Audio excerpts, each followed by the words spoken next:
Evening, everybody. Can I please have one or two thumbs up that you can hear me? Okay, right. Thanks. I would like to welcome you all very warmly to this webinar this evening. I'm Sue Wareham from the Medical Association for Prevention of War and also from Australians for War Powers Reform. Before we get underway, and particularly importantly for our subject matter tonight, we'd like to acknowledge the traditional owners of the many lands on which we meet this evening and acknowledge the violent dispossession of the Aboriginal people of their land.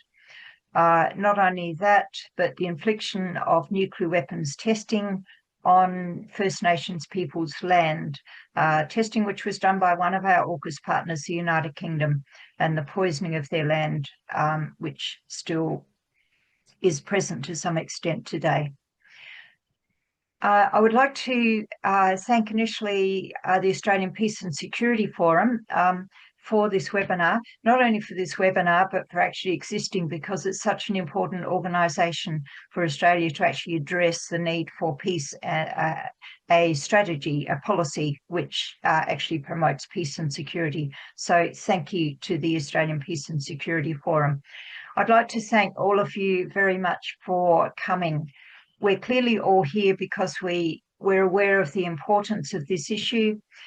We're here because we know we need to change the Australia's official narrative about so-called defence and security, the official narrative going something along the lines of the more destructive our weaponry becomes, the more secure we are, which is not the case. We need to undermine that and get rid of that narrative. And particularly when we're talking about weapons which can virtually destroy countries, destroy continents in an instant and destroy our climate, etc., etc., there is no sane option in relation to these weapons other than to get rid of them. We've had plenty of warnings that time is not on our side with this task, and Jem will be telling us a little more about that. The fact that we've had 80 years since the Hiroshima and Nagasaki bombings is often put down to good luck, and luck is going to run out at some stage. But I want to start this evening by stating that it's not just good luck. It's also the efforts of many, many thousands of people that have ensured that these weapons have not been used again in combat since 1945. Millions of people around the globe have cast such a taboo over these weapons. And that comes down to people like all of us here and others around the globe. So particular thanks for your efforts and for being here this evening. So we're here tonight because we need to hear the bad news, but the bad news must only ever be a trigger for us redoubling our efforts to get rid of these weapons to create a safer world. So as we listen to our speakers this evening and the discussion that follows, please be thinking about how all of us collectively and individually can ramp up our work to get rid of these weapons and the cessation of the poisoning of this earth that goes along with their long-lived waste. We're very fortunate to have two terrific speakers, very highly qualified speakers this evening, whom I will be delighted to introduce. Each will speak for about 15 minutes. Then we'll have some Q&A and comments, and we will finish by 7 p.m. As you've noticed, the meeting is being recorded, so that will be, for a start, one tool which we can use to promote this message with others after this evening. In relation to Q&A and comments, you're welcome to use the chat line, of course, but I will be calling for Q&A and comments via the hands up, not this, but the electronic one, which you will all find somewhere. So it's my great pleasure initially to ask Jem Romuld to speak to us. Jem, probably most of you are aware, is the Australian Director of the International Campaign to Abolish Nuclear Weapons, which was awarded the 2017 Nobel Peace Prize. And you'll be familiar with ICAN's primary goal of getting Australia to sign and ratify the Treaty on the Prohibition of Nuclear Weapons. you might be familiar with Jem's skills in organising, writing, communicating, and coming up with some really, really nifty and creative ways of getting this message across. So Jem first, and after Jem, we'll be hearing from Dave Sweeney, who is also a very prominent anti-nuclear campaigner in Australia, who works for the Australian Conservation Foundation.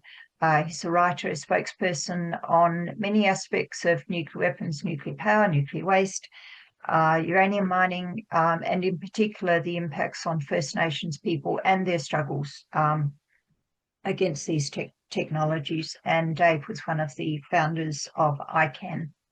So I'm going to call first on Jem. And Jem, we're really looking forward to what you have to tell us this evening. So thank you. Over to Jem. Thanks, Sue, and thanks everyone for tuning in tonight and putting this hour aside. Great to see some existing friends and new friends, and like you, Sue, I'm very glad that the Australian Peace and Security Forum exists, and delighted to get to talk to you about nuclear weapons. I'm calling in from Dharawal country tonight. I live in Wollongong, just south of Sydney. And I'd like to acknowledge that this land was never given up, and all the way from the escarpment and beyond and to the sea on the other side here, it's Dharawal country. And this moment in time, we've just passed the 80th anniversaries of the Hiroshima and Nagasaki bombings, and I'm sure many of you might have participated in the commemorations for those events. By the end of 1945, there were approximately 250,000 people killed as a direct result of just 2 single nuclear weapons. 2 small nuclear weapons compared to today's standards of 15 kilotons and around 22 kilotons. Today, a weapon of that size is low yield, tiny compared to the weapons like the 350 kiloton Minuteman missiles in the US arsenal, or the 800 kiloton bombs in the Russian arsenal. I'm not going into the details of the effects of these bombings today because they are well known, but I do want to point out that the real world impacts that nuclear weapons have had in 1945 and every single year since must always be central to any work for peace and disarmament, because without that experience and that evidence and that expertise, the horror does seem to be easily forgotten. And to that end, I just want to point out a really fantastic and also quite heartbreaking resource that is new. It's an online resource called the Children's Peace Memorial, which was created by ICAN. It's the only online resource that's dedicated entirely to commemorating the roughly 38,000 children that were killed by the Hiroshima and Nagasaki bombs. It profiles quite briefly, mostly, over 400 children. And the documentation is based on archival records and the testimonies of survivors who were often the parents of the children that died. And I think it also points out the elevated risk of nuclear weapons for children whose bodies are so much more vulnerable to radiation exposure and burns, and who are less likely to be able to free themselves from rubble or to get themselves to safety. So they're very specific impacts and risks for children. And I'll put the link in the chat for that later on. And this issue is not just history, it's an acute problem today.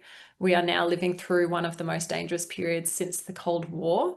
There are currently 12,200 roundabouts nuclear warheads, almost 4,000 of which are deployed on missiles and aircraft. And 2,000 of those are on high operational alert on ballistic missiles, and those ones are held between the US and Russia. And of the 9 nuclear armed states, about 90% of that global stockpile is held between the US and Russia. Right now in the world, there are nuclear armed states that are either at war or in escalating conflicts. There is Russia's ongoing war on Ukraine, with repeated nuclear threats having been made. The recent military strikes committed by nuclear-armed Israel and nuclear-armed US on Iran, which certainly only make an Iranian nuclear weapons program more likely. There are the unresolved tensions between India and Pakistan, both nuclear-armed countries, both having skirmished in recent years and months and for a long period of time. And of course, there's Israel's genocide in Gaza with attacks on neighboring countries as well. And whenever there's a party to a conflict with nuclear weapons, even if the other party does not possess them, the risk of escalation is still present.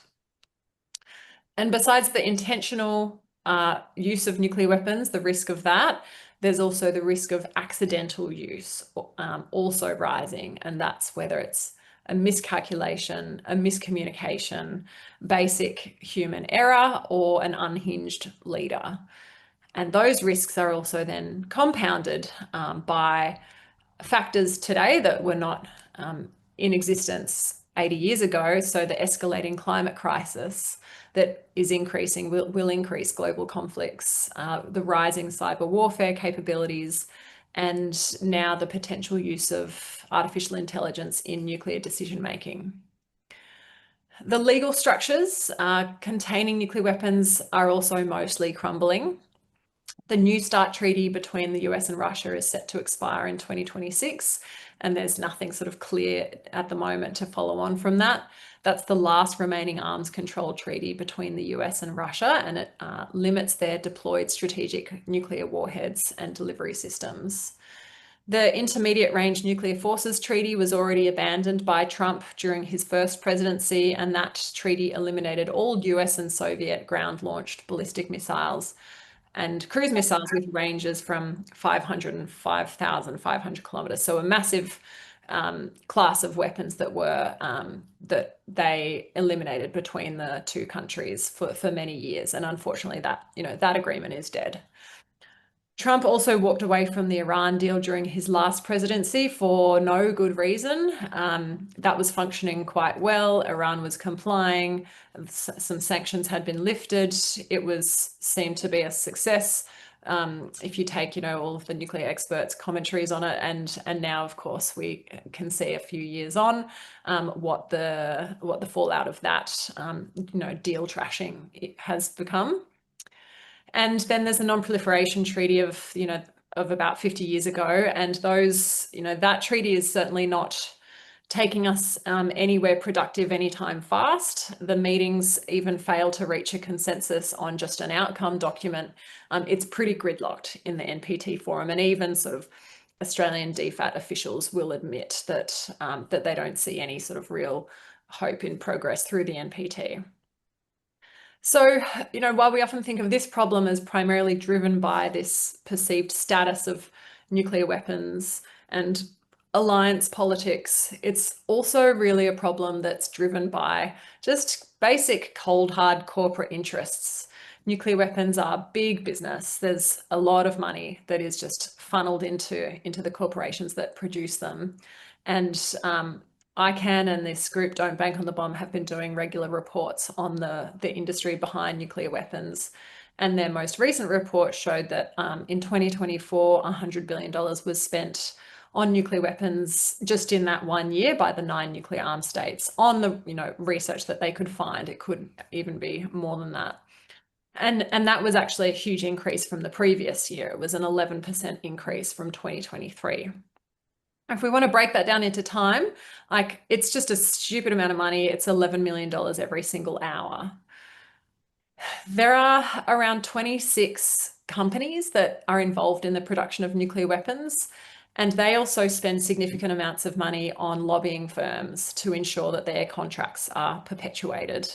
So there was some data from France and the UK, and in 1 year, these 26 companies spent $128 million on lobbying just in France and the UK. Can you just imagine having that kind of budget for lobbying politicians in 1 year? There might be many people in this room that have engaged in some kind of political advocacy, on the smell of an oily rag. So you can see the kind of power that you would have with $128 million in 1 year. And so, of course, then we see these policies that perpetuate the contracts. They're rubber stamped, and the public funds continue to flow to these companies to keep maintaining and exploring, new designs and developing new kinds of these sort of doomsday machines. And that money, of course, we know is diverted from the real human and social needs: climate action, public education, healthcare, housing. So, you know, this funneling of vast public funds into these companies for this, you know, unproven concept of deterrence is criminal.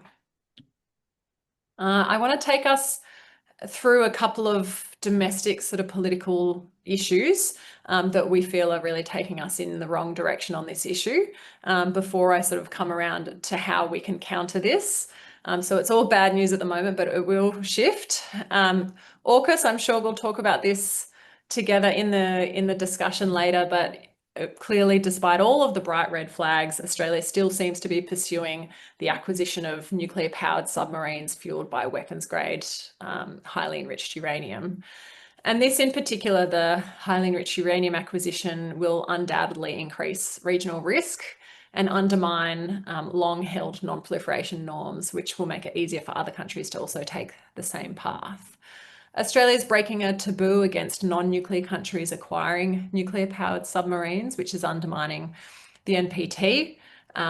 Even though, you know, Australia claims that this treaty is you know, the most important, it's the cornerstone of our efforts on non-proliferation and disarmament, while at the same time taking this action that is really undeniably undermining the non-proliferation regime.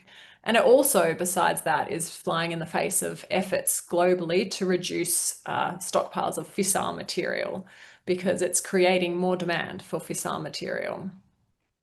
So rather than doubling down at this point, Australia should clearly take the opportunity with US and UK reviews to just, you know, conduct some kind of inquiry to forge a pathway to back out and get ourselves out of this mess. I want to talk about the B-52s and our concern about the presence of nuclear weapons in Australia. So you might be aware of the plans for Australia to host US B-52 aircraft at the RAAF Tyndall base in the Northern Territory in a more permanent way, with construction underway now to host these aircraft with, you know, fuel facilities, specialized hangars, a whole heap of staff. Half of the US B-52 fleet is nuclear capable and the other half are only conventionally capable. And these developments risk breaching our obligations under the South Pacific Nuclear Free Zone Treaty, which Australia has signed and is a party to, the Rarotonga Treaty, which prohibits the stationing of nuclear weapons. It also could mean that nuclear weapons for the first time could potentially be launched from Australia. And currently the government is just saying, you know, we respect the US's policy to neither confirm nor deny. So, you know, I find that completely unsatisfying. But thanks to the great work of Richard Tanter and Vince Scapatura, who many of you may have heard of, they've created that, basically the Bible of all of the US B-52s. So because the aircraft have these little spikes on the side of them if they are nuclear capable, and that was part of the New START treaty to put those spikes on them. It's just on the side of the fuselage. If you can look at the aircraft with some binoculars, then you can find out yourself if that particular aircraft is nuclear capable or not. You wouldn't necessarily know if it's nuclear armed, but you would know if it's nuclear capable. So at least we will hopefully be able to have some kind of public transparency ourselves. It's also likely that Australia will support nuclear capable submarines in a more serious way, including those rotating through Australia under AUKUS. And a couple of years ago, it was the National Press Club address that the Foreign Minister did. She assured the public that the submarines rotating through Fremantle under the Submarine Rotational Force West, SRF West, would not be nuclear armed. But we're not sure that that assurance still stands, because it's my understanding that the Virginia class submarines are now being retrofitted to potentially be able to carry nuclear weapons. So from ICAN's perspective, what we're trying to put out there as a clear sort of public demand is for nuclear weapons to be excluded from Australia, from the land, from the airspace and the waters, and to reject the US practice of accepting, you know, neither confirm nor deny. We deserve to know if there are nuclear weapons here and to say no and to refuse the presence of nuclear weapons in Australia. We are a non-nuclear country. We've signed those other treaties. We should not be assisting or facilitating with the possession or the use of nuclear weapons. And besides what we've already signed up to, doing those things is now illegal under international law under the Nuclear Weapon Ban Treaty. So the Nuclear Ban Treaty, is this one bright light in this pretty dire landscape. And it's, we see it as really our best chance against these very worst weapons and our best chance to put up some meaningful guardrails on what Australia is doing under the AUKUS alliance and under, any of its alliances. The treaty currently has 94 signatories and 73 states parties. So half the world has signed or ratified, and there'll be a couple more signing up and ratifying at the UN General Assembly this September. And that includes almost all of our neighbours in the Asia-Pacific region that are already on board. You're probably familiar with the treaty itself. Half a minute, Jem. Half a minute. Okay. All right. One Thanks. minute. Well, I'll zip through the treaty because you might be pretty aware of it. But basically, it's the most serious confrontation to the nuclear weapon states that there has been in decades. And our work at the moment is very much focused on getting Labor to live up to their promise that has now been made 3 times to sign and ratify this treaty in government. We're building support with the federal parliament, with councils, with civil society groups around the country. And we feel that even though it's difficult, that in the context of the US relationship, signing up to this treaty would at least put in place a tool for us to use to make sure Australia doesn't get more deeply involved and extricates itself from facilitating or participating or assisting with the use of nuclear weapons. We feel this is the term to do it. Labor's really comfortable. The people don't like Trump. Now is the moment to take a different perspective to the US on an important issue, like Australia has done in the past with landmines and cluster munitions, where Australia's joined and the US hasn't. So I hope we can talk more about what everyone can do to try to highlight this pathway to safety, and to try to sort of funnel that sense of mass public support, which there is. Our last poll showed 2/3 of the population want the government to sign on, and to actually make it happen. It's difficult, but this one is winnable. So we hope you can support that goal. All right, thank you. I'll wrap up there. Thank you so much, Jem. That was absolutely terrific, chock full of information. And we will most definitely come back to that issue of how people can more actively support this. So thank you for that. Now, Dave Sweeney, we're going to, with great pleasure, pass over to you. Thank you, Dave. Thank you very much, Sue. Hello, everybody, and thanks for joining tonight, and thanks to APSF for the opportunity to speak. I am talking to you tonight from Naarm, Melbourne, on the land of the Wurundjeri Kulin Nations. And also, as Sue said at the start, just really want to acknowledge the past harms, the current pressures and the future risks, particularly and disproportionately faced by First Nation people around nuclear issues. I work and have for quite a few years with ACF, the Australian Conservation Foundation on Nuclear Issues. And I've closely watched, like many of you on this call have, AUKUS since it unfolded or broke the surface in September 2021. I suppose it's also really important to note at the start that the 3 political drivers of AUKUS, Scott Morrison, Boris Johnson and Joe Biden, have all departed the political arena. And it would be very good if radioactive risk had the same shelf life as its promoters. Unfortunately, it doesn't. And what we're looking at now is AUKUS that introduces new threats and has many concerns. And the nuclear submarine plan brings new and unprecedented risks, both in operation and forever, effectively after operation.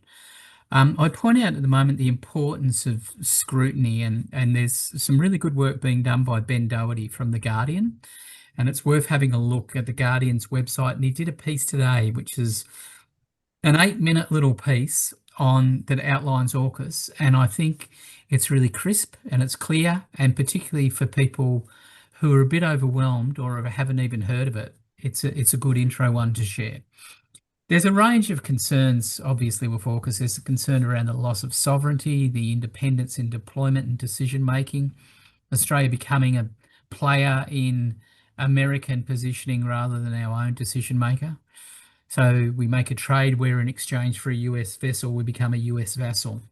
So in our attempt to get 3 to 5 Virginia-class submarines to be delivered in the early part of 2030s, and then to get Australian subs built in Adelaide in the early 2040s, it's a $368 billion roll of the dice. It's $33 million a day, every day till the 2050s.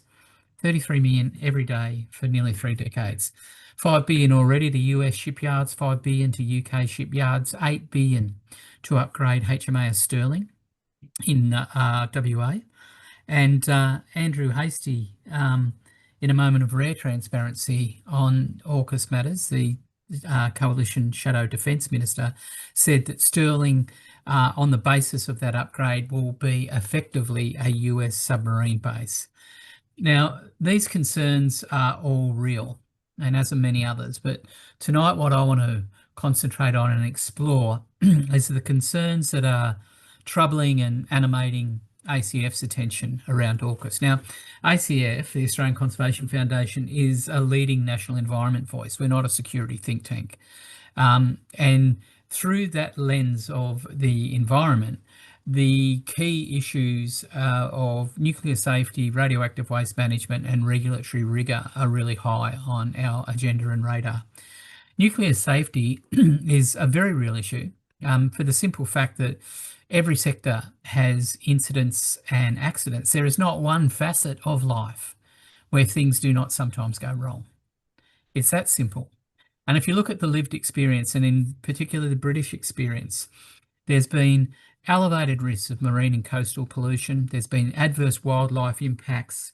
There's been collisions between civilian and industry vessels and nuclear subs.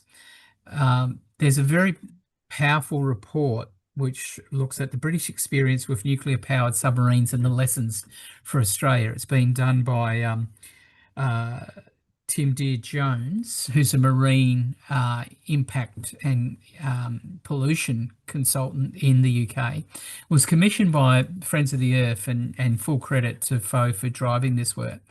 But what that report, which has just been recently released and is available on the Friends of the Earth Australia website, highlights, it gives a snapshot of just some serious, not hypothetical or computer modelled issues, but real issues. The US, or rather the UK Ministry of Defence has conceded that since the AUKUS deal was announced in 2023, there have been 12 incidents with actual or high potential for radioactive release to the environment. 12. No further detail has been provided on the grounds of national security, but we do know from baseline studies that radioactive air and liquid tritium emissions at nuclear submarine bases in Scotland have been steadily increasing. In fact, tritium has doubled between the period of 2018 and 2023. And shipping and the impacts on shipping and other vessels.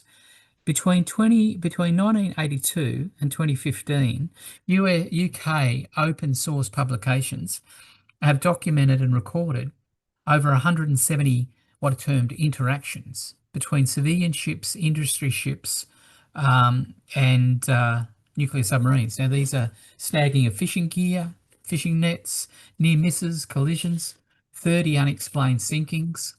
So the Tim Deere-Jones piece comes up with a series of snapshots that highlight real concerns.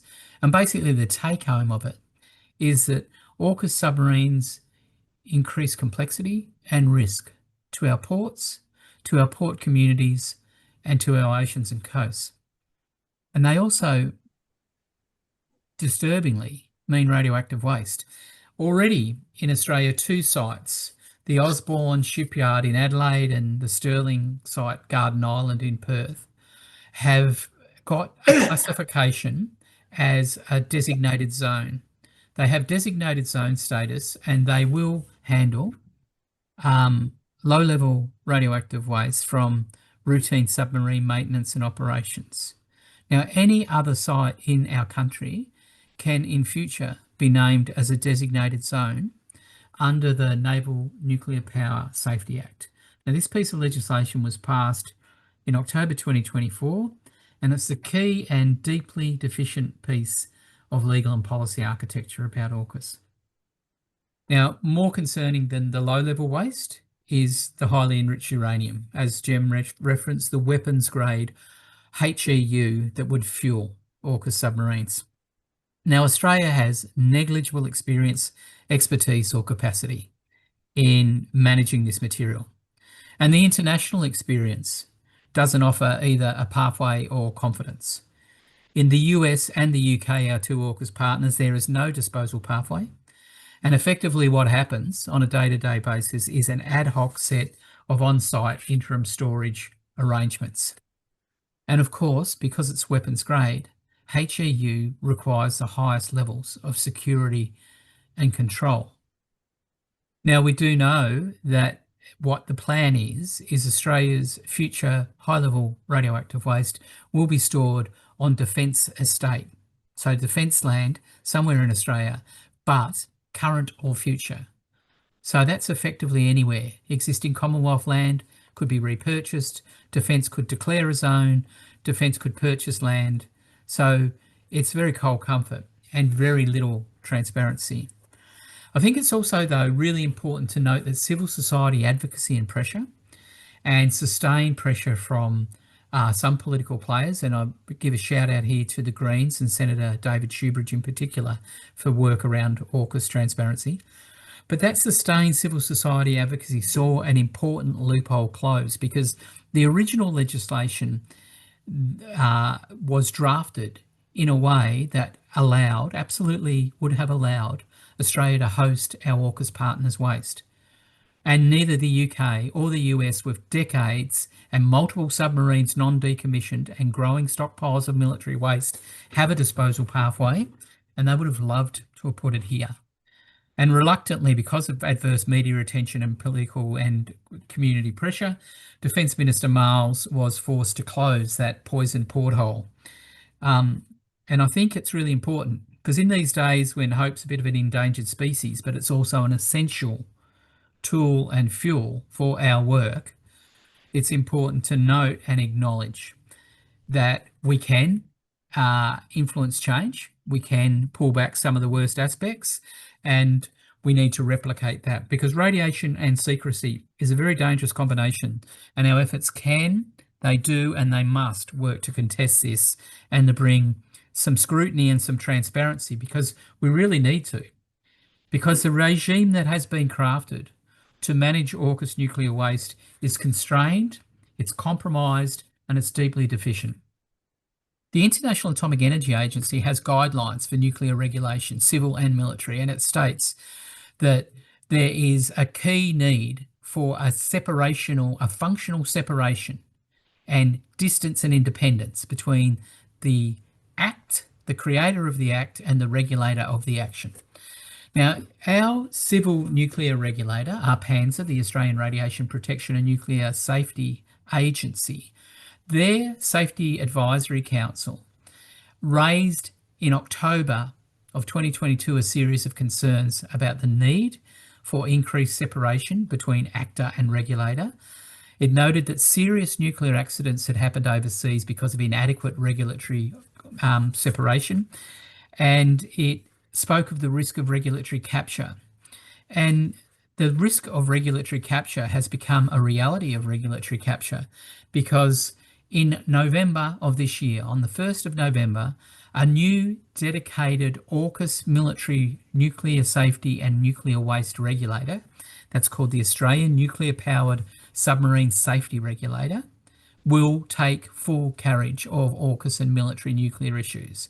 Now, that is based in the defence portfolio. It reports to and is directable by the Defence Minister. So as Sue Wareham, our moderator tonight, wrote in a very compelling, crisp piece in the Canberra Times on this, about the need for regulation, she said that Minister Miles will not only oversee the acquisition, delivery, governance, waste disposal, non-proliferation and other aspects of AUKUS submarines, but Minister Miles or any subsequent minister will actually also regulate their safety. And all the public reporting requirements, which are quite extensive, and I was quite impressed when I read the draft regulations, all come down to a bit that says none of these apply if, in the opinion of the regulator, putting these in the public realm could compromise the defence of the Commonwealth. Now, there's a real concern that the smokescreen of national security will absolutely trump, almost literally, the demands and the requirements and the importance of transparency and democratic discourse. And that's happened all the way through the AUKUS arrangement. Labor inherited a poison chalice with AUKUS in September 21 when it was announced. It was announced in a way that was highly politicised, secretive, framed as an electoral test. And in that context, Labor supported AUKUS effectively without caveats. And since that time, at every time, in San Diego, at the National Conference and elsewhere, despite deep concern, Labor has continued to push, the government has continued to push AUKUS, despite industrial Labor being concerned, civil society, ex-Labor heavyweights like Paul Keating, Bob Carr, Peter Garrett, Doug Cameron. They've still continued to push. They've had lots of chances to revisit, revise and exit, and every chance to date has been ignored. It's like they inherited a poison chalice and have developed a taste for the Kool-Aid. So turning the ship... One minute, Dave. Turning the ship around, now be it a surface ship or a below the water, will not be easy, but it is possible. There are real capacity constraints around submarine production and supply. There's political uncertainty in the context of America First. There's growing unease in Australia to the erratic behaviour of the Trump administration. There is the clear rejection of domestic nuclear power and the community caution of nuclear seen at the federal election in March. And there are more. There's growing slow burn in political and industrial Labor opposed to AUKUS. And there's unlikely allies in defence who want to spend their war dollars differently. So all of these things give us tools, give us opportunity, and they're fully in play. So turning the ship around will not be easy, but it is possible. More importantly, it's essential. And we need to start as the US and the UK currently are, by having, and as our crossbenchers call for, by having a genuine review of this deeply flawed and deeply disturbing plan. Thank you.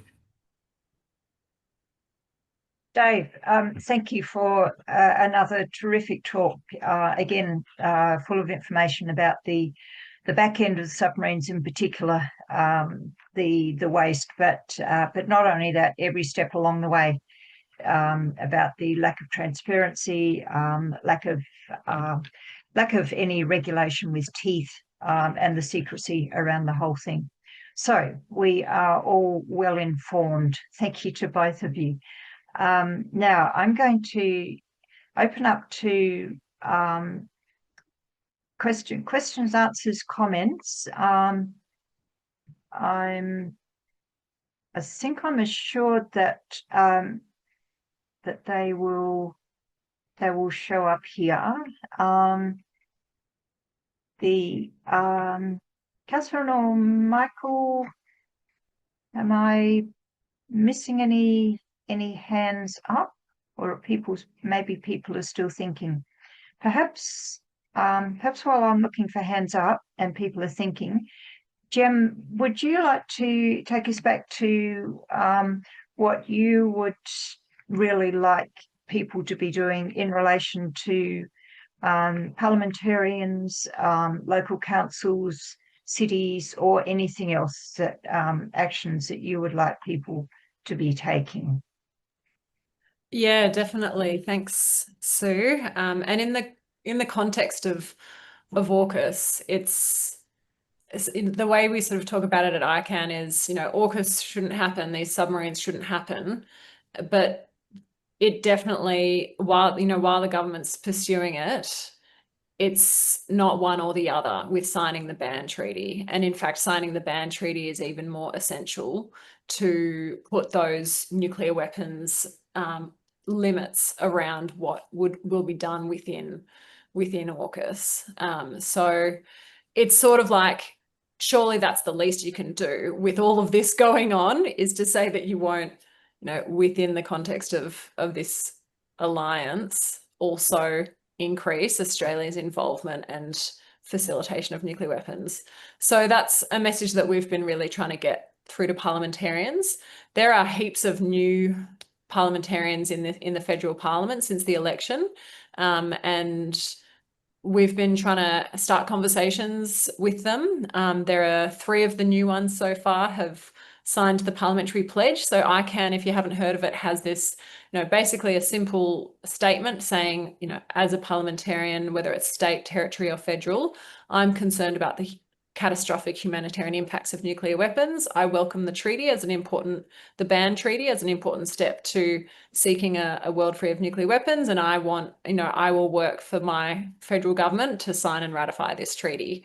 So currently 106 federal parliamentarians have committed to that, and almost 200 state and territory parliamentarians. And in the federal parliament of the new, class of 2025, there's been Matt Smith in Leichhardt in Queensland, Ash Amberhaipaha in Barton in south of Sydney, and the other one is Senator Charlotte Walker in South Australia.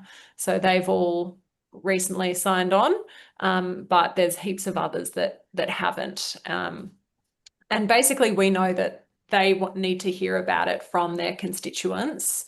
All of the pollies do, to send this up the chain so that they can then hassle the foreign minister and the prime minister to say, where are we at on this? We've committed in our policy that people expect it to happen, and to build that sense of expectation to get it done in this particular term of government.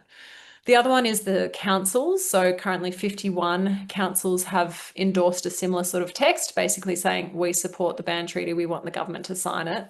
The most recent one was the city of Perth, which is the 6th capital city to endorse. So only Darwin hasn't, all the others have.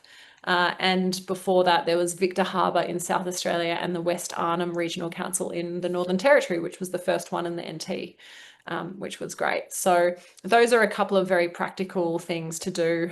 We also have on the front page of the ICAN Australia website, a letter to the foreign minister and the prime minister saying, at this moment in time, when we are 80 years on from the invention of nuclear weapons, let's do the very best thing that Australia can do on this, which is signing on to the ban treaty. So it'd be great if everyone can go to that. I'll put the link in the chat and send that letter. Maybe some of you already have. Thank you so much, Jim. That was very comprehensive. Comment in the chat, list of those who've signed on. Yes, indeed. Okay, I don't think I'm seeing hands up. Please feel free, if you would like to put a comment or question in the chat. We will keep an eye on that too. Dave, I want to get back to this theme of how critically important civil society has been in all of this.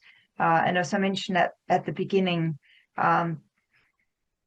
the fact that nuclear weapons have not been used again in combat since 1945 is significantly. I'm going to mention one historian from the United States, Lawrence Whitner, who's documented the decision-making during crises, particularly at the US level, and who's come to the conclusion that the reason that nuclear weapons have not been used again by the US in their wars, and there have been heaps of them since 1945, a significant part of that is public pressure, the taboo against the weapons, and the fact that leaders know that the political costs of using these weapons would be too high. I find that enormously encouraging. not something that we can rely on, but something that is enormously encouraging as we go forward. So in that sense of talking about the importance of public pressure, Dave, can I come back to you? And I wonder if you'd like to just say a little about the issue of low-level waste dumps in Australia, and not that that's the particular key issue in relation to nuclear weapons or the submarines, but just again to highlight the importance of civil society advocacy in proposals for nuclear waste dumping in Australia. Would you like to comment more on that? Yeah, look, absolutely. There has been a long, I mentioned at the start that there were past wrongs for First Nations people in this country from nuclear. Obviously, you know, that's uranium mining and particularly British nuclear weapons testing, but it's also radioactive waste management. There's a long history of flawed attempts of top-down imposition to locate a remote or regional site, generally on, you know, affecting Aboriginal lands and communities, to host Australia's low and intermediate level waste. Now, that's been going on since 1995. It's been going on for however long that is, 30 years, 3 decades of failed top-down imposition. And again, and many people on this call have been active players in roles to stop that, and to, instead of moving for out of sight, out of mind, and looking for vulnerable communities and postcodes, instead having a radioactive waste management framework for our country that's based on waste minimisation and consent. Pretty basic things, fundamental, and we're still working for them.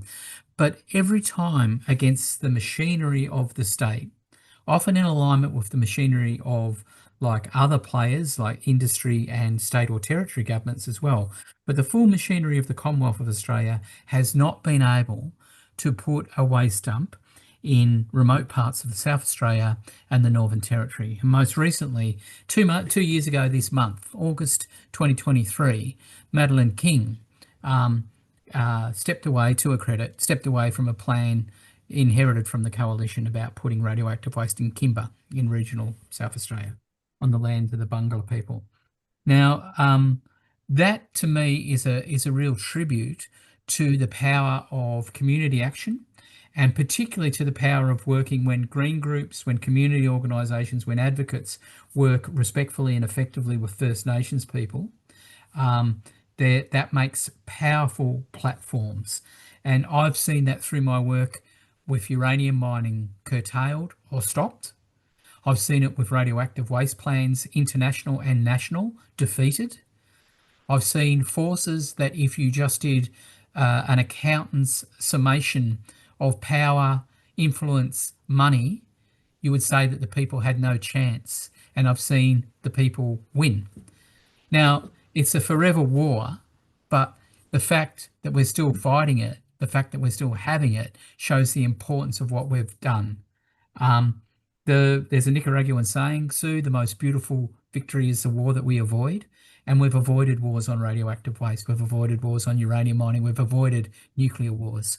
Those things are worthwhile. Those things are important. And we make a difference. And I look at the AUKUS challenge that we have now, and I think one of the things that we need to do is to remind ourselves, our friends, our cohort, as well as the politicians and the decision makers, that there is no social licence for AUKUS because we were never asked.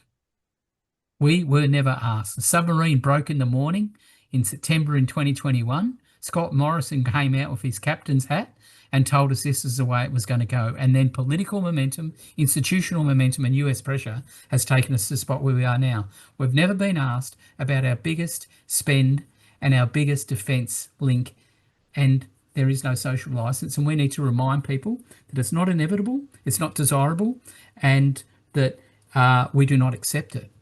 And there are so many obstacles about AUKUS that it very well might fall over, So let's speed that day.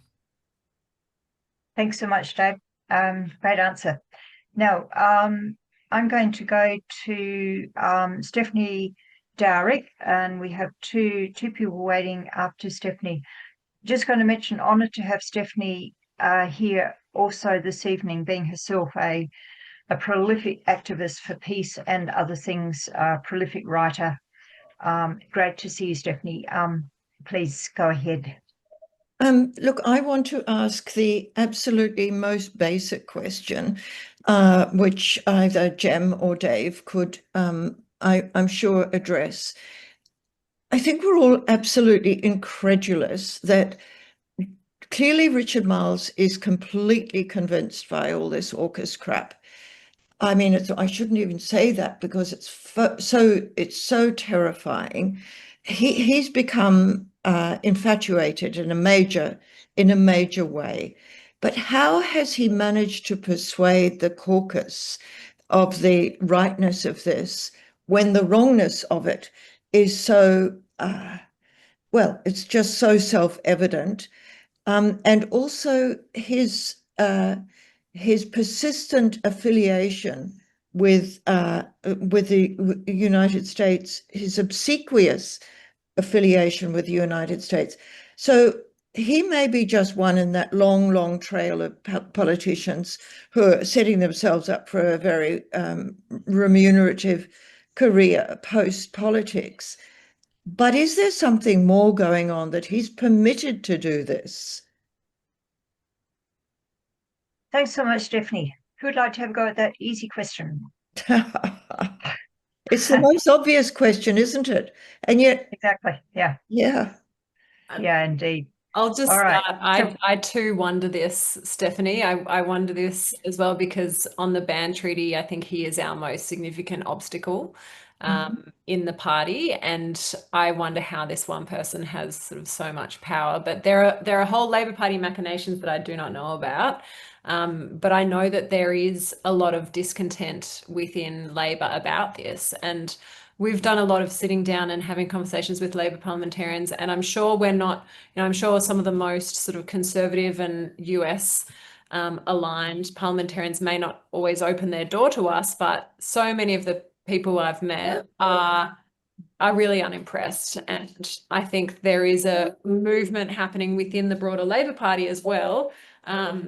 And I think this will probably be a really big fight at the next national conference. So there are now already over 100 Labor branches that have passed anti-AUKUS motions across the country. That's partly, thanks to, or maybe in large part, thanks to Labor Against War organising. So, it's definitely not a settled question. Good. Very good. Thank you. Thanks so much, Jim.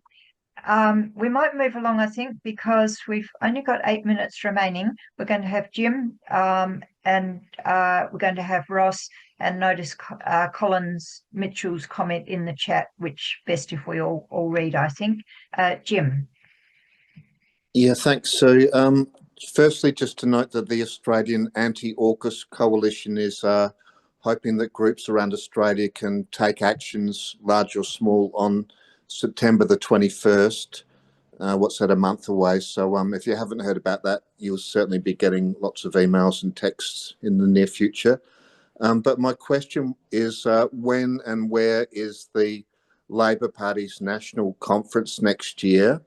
And could we work backwards from that to devise a strategy to put maximum pressure on federal Labor in relation to AUKUS and these other issues? Thanks, Jim. Great question. Dave, do you want to take that one? Yeah, happy to. Look, not 100% sure of the exact details. It will be either later July or August in 2026. It'll be in Adelaide. Not sure of the more details beyond that. But yes, I think it's going to be critical. Like Jim said, there's a whole range of industrial unions. There's growing Labor Against War. Recently, I was at the Victorian State Labor Conference, which passed a motion against AUKUS. There's this growing sense of unease.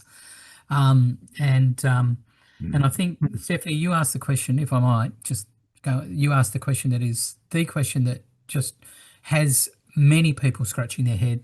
Basically, it was Miles Wong and Albanese in a triangle, the Bermuda Triangle, where nothing appears from, no minutes are kept, that made the overnight decision to go to AUKUS.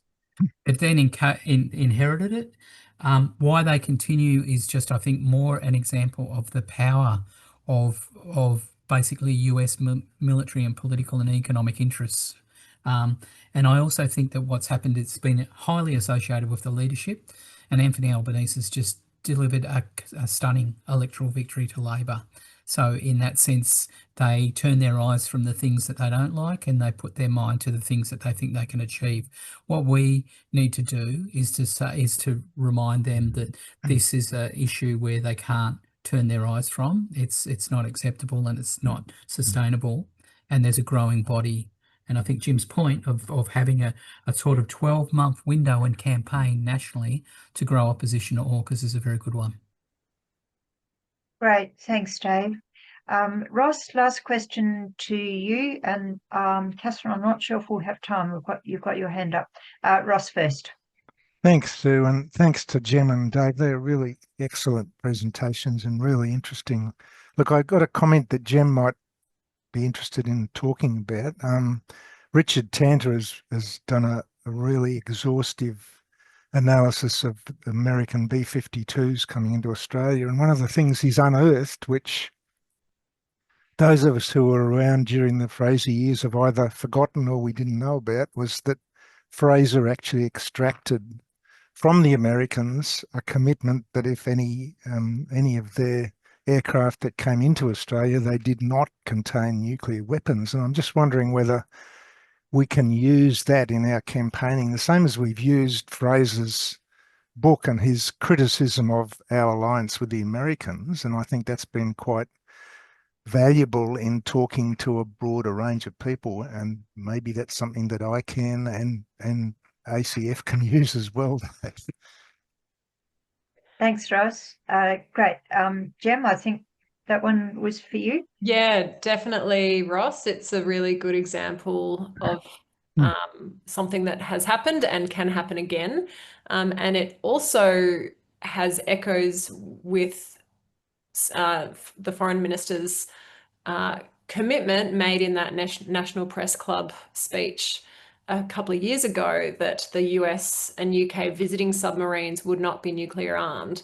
So in that situation, and she said something like she had received assurance. So in that situation, Australia was not just turning a blind eye and accepting neither confirm or deny, but for the sake of trying to get more social license for AUKUS, they had sought an assurance and got one that the visiting submarines would not be nuclear armed. And, you know, I don't know if that still stands, but if the Australian government was able to ask and get an answer, you know, just a few years ago, they should be able to do the same thing now. And, you know, the government with these B-52s is just saying, oh, well, we will comply with our obligations under the South Pacific Nuclear Free Zone, which prohibits stationing.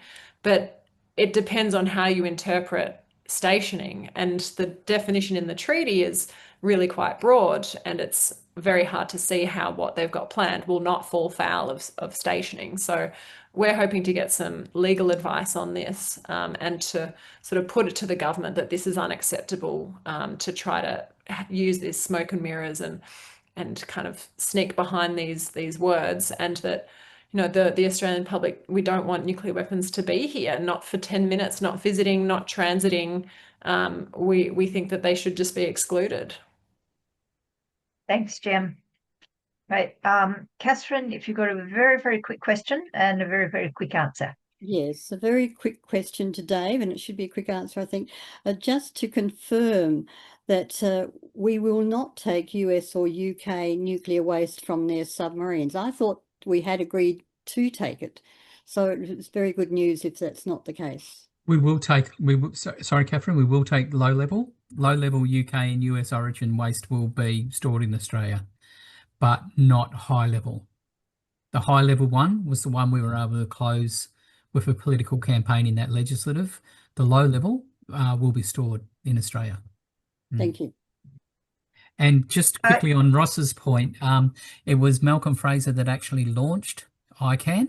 And I think the politics of saying to Labor, like, surely you've got at least as much spine as the Liberals had in standing up and seeking clarity and assurances from the US, would be there's real political utility in that too, because this is about Australian sovereignty and Australian clarity and decision making.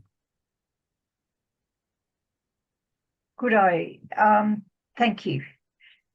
Thank you all. We're going to draw to a close. I think that's quite a nice positive note.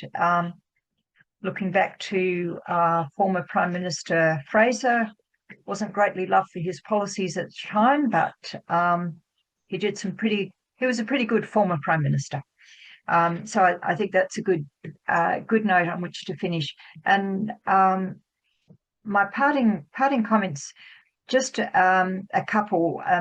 One of the issues that's come up this evening is the need for an AUKUS inquiry, and I think there are a lot of people around the country advocating for that very thing. And I think all of us individually, with our own federal parliamentarian or whoever, saying, I really don't like this AUKUS agreement, there's XYZ problems, we need an inquiry on it. And I think we need to build momentum for an AUKUS inquiry, which would bring out a lot of the stuff we've been talking about tonight.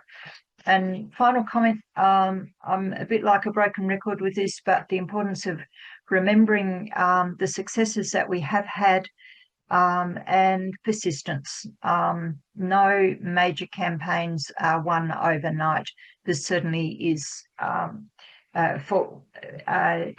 true in that respect, but we've got to keep going and going, because this is too important to give up, and we're making progress. We didn't have a TPNW 10 years ago, now we have a TPNW. We're making progress, and we've got to ramp up our efforts so that we achieve the result we need in time. Okay, I want to thank you all very much for coming.